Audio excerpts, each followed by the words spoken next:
So let's see, the next question is about measuring waste generation. I think it's important for controlling the evolution and how your initiatives on training and reducing are going by measuring. People that don't measure don't know exactly what's happening. Again, somewhat stating the obvious, and I think you said it earlier, Vital, that you cannot manage what you're not measuring. It's like going on a road trip without a map. So when I first started at Dartmouth-Hitchcock, at my hospital back in the early 90s, I was in charge of this new world of healthcare waste management. And I hadn't started really measuring data yet. But then I needed a new piece of equipment. I needed a $10,000 baler. And I needed more recycling containers. And I needed more recycling labels. And basically my boss said, well, how are we going to pay for this? So I gathered about a year, gosh, maybe even more than that, but at least a year of all of the invoices from my waste management program. And don't let anybody tell you, it is a lot of work to sit down and start the program from scratch. So, but it is worth the investment. So I gathered all of our invoices, and it took me several days, and I put them all into a big Excel spreadsheet.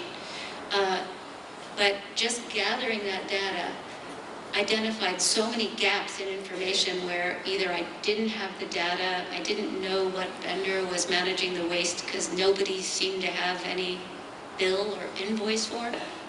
Once I put all the data in, and I realized that we had about 5% of our waste was being recycled, but since we had put programs into place, our recycling rate had gone up to like 22%.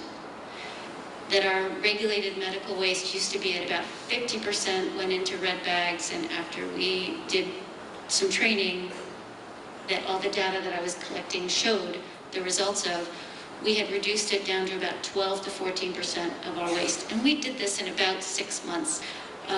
But we saved the organization about $250,000 per year, just because of we asked staff to do things differently with their waste. But I couldn't have told that story without that data. So I went running into my boss with my Excel spreadsheet in hand and happily exclaimed how much money we had saved in the program. And then I asked again for my piece of equipment, my new baler, and my new recycling containers that I needed, and my labels, and he basically said, what do you need? And I got all the equipment that I needed, and I got I got the resources that I needed. Eventually, because I had data and I tracked it every month, I was able to hire an assistant, because our programs were so efficient and financially viable. But again, without data, I couldn't tell my story.